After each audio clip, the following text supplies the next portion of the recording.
Oftentimes when you go to sports games, it's for pure entertainment. But when there's a pause in play, it's an absolute blessing for the entertainment level to continue or heighten. Joining Nick Doyle TV today from the beautiful Aces ballpark is the voice of Northern Nevada sports, Payne. Chris, how are you? I'm well. How are you? Thank you so much for joining me. And I want to start with a fun topic, how we originally met. We were doing some celebrity local pizza pepper tasting. Yeah. Do you remember that? I do. There was, I think it was like, it was guess the ghost pepper slice of pizza or cheese or something like that, to spin the wheel, spin the pizza, take a slice, and one of the guests was like, oh, took one bite, like, this is too hot. I was like, I'll trade you. And so I took their slice and I ate everything with no problem whatsoever. That was my first time properly introducing myself to you, and I was like, wow, CP's brave. You took it for the team in that moment. Yeah, I like heat with the food. I don't want to eat fire, so to speak, but I definitely enjoy the heat. That's right.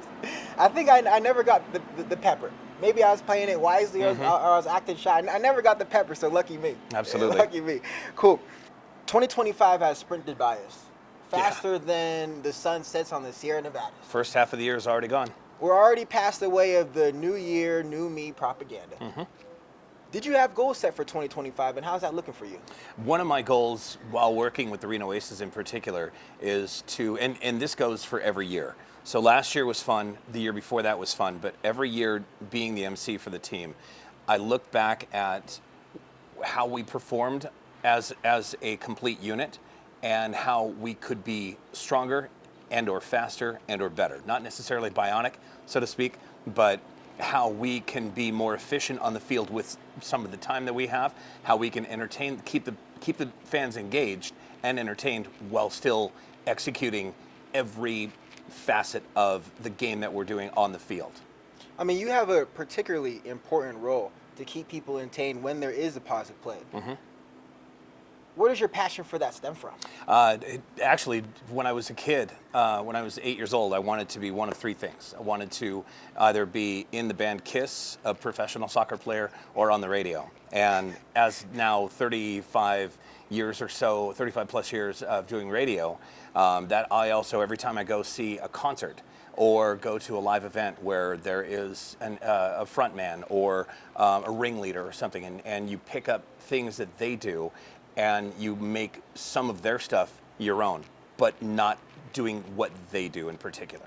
I mean, there are a couple of things that, for instance, recently I saw Limp Bizkit open for Metallica, and there was a part where Fred Durst was addressing some of the room and some of the crowd, and there were sections of Levi Stadium that weren't necessarily shaded off, and so people were in the sun, and Fred Durst said, you know, hey, you guys in the suntan section, how you holding up? And I hung on to that. I thought that was funny, so now when the camera here at Greater Nevada Field pans around, and sometimes if it lands out in section 115 or out on the grass, I'll refer to that. Hey, you guys in the suntan section, what's happening?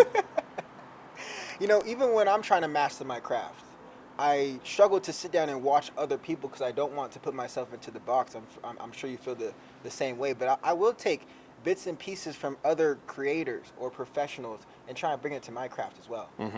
Yeah, that's the thing is you know, when you are passionate about something and you have, you're excited to share what's happening in your mind. I mean, you know, there was an instance now going back to the 2021 season, August 2021, now almost 4 years ago, and we just got done doing an event on the first base dugout, and as I'm running up between section 112 and 113, and as I'm bolting up, there were two guests standing at the top, and as I'm running up the stairs, I'm already formulating in my mind how we're going to execute the next game on the third base side, and how we're going to do this, that, and the other. And all of a sudden, one of them said, excuse me, how do you do that? And immediately it just kind of, I'm sorry, what?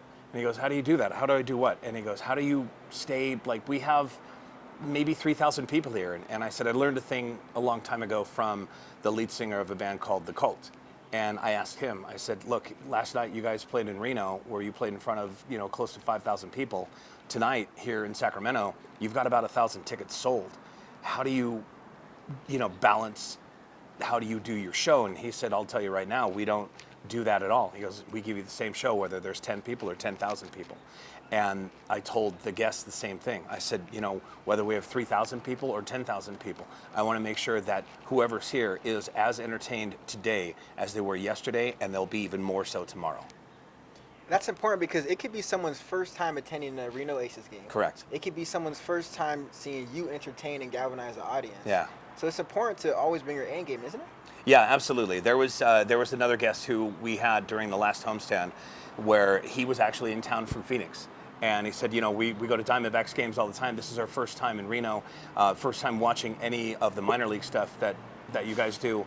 And you, in particular, are very good at what you do. And I was grateful for that kindness. And I mean, still to this day, I don't take any of it for granted. I don't let any of the success of what we do on the field go to my head. I don't let any of the comments that fans make, good or bad, go to my head. I just want to make sure that if you're here, whatever's going on outside of the gates of this stadium right here, it's left out there, and you come here and we are able to entertain you for however long the game lasts.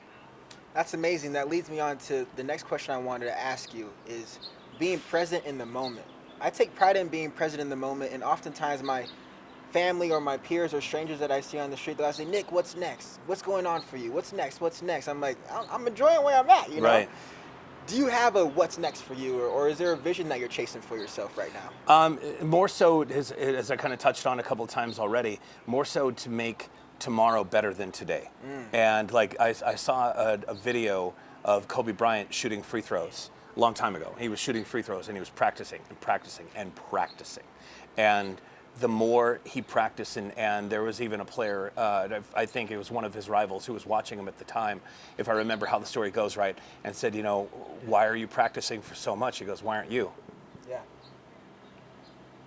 And that's where he kind of left it. And Kobe was so good at what he did. And, you know, it was incredible to watch. You know, LeBron, still incredible to watch. Michael Jordan, Damian Lillard, like the athletes who give their all, but they're still not satisfied. That's how I feel. I'm not satisfied at times in my head when after we do something, we can do that better. We will do it better. And you don't harp on people. In fact, if anything, I do whatever I can to continue to build up the team that I work with, because the more positivity that they receive, the more they're going to exude. I like that. So you mentioned some big names there. Jordan, Kobe, Damian Lillard. LeBron. All the above, LeBron. Yeah. And they're all known for being fantastic basketball players and good gentlemen off the field as well. What does Chris Payne want to be known for forever? Wow. Someone who's passionate, someone who's honest, and someone who's not afraid to be honest, while at the same time giving the best that I can, doing the best that I can every day. And if I'm not doing the best that I can, then encourage me to do or be better. Encourage me to work harder on my strengths, not so much the weaknesses, and really help draw out more of what it is that you enjoy watching. When you mentioned that you're always living in the present, but you want to make that present moment better, are there weaknesses that you're working on that you try and bring to the ballpark and like, I'm going to do this better today? If so, what are those? Absolutely. Communication is a big thing. I'm, like I said, after doing 35 plus years of radio, communication, like, it's a big thing. And if you just kind of sit on something and you don't tell your coworkers, or you don't tell your family or your friends or whatever something that you want to, and you hold it in for however long, they won't know to help make whatever moment better the next time.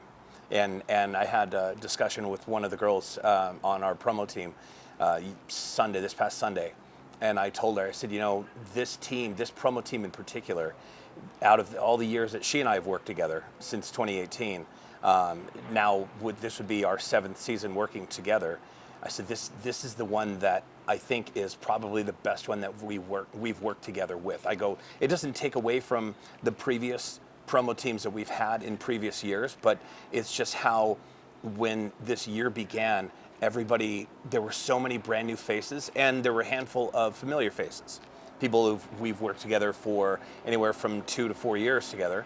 And then there's all these new people who come in, and the new people might be overwhelmed. So let's show them how to be less overwhelmed and be more involved. Don't be afraid to get on top of the dugout. We're here to entertain the guests. If the guest doesn't have a good time, that's on them. If we're having as much fun as possible, then it shows.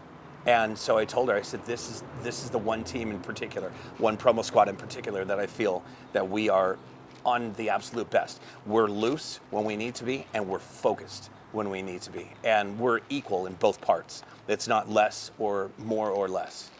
I want to take that word equal and extrapolate it to the team aspect of it. For me, while I'm working at the news station, I always make it a high priority to treat everyone with respect, especially the producers, the directors, the tech team, all of that. It's very important.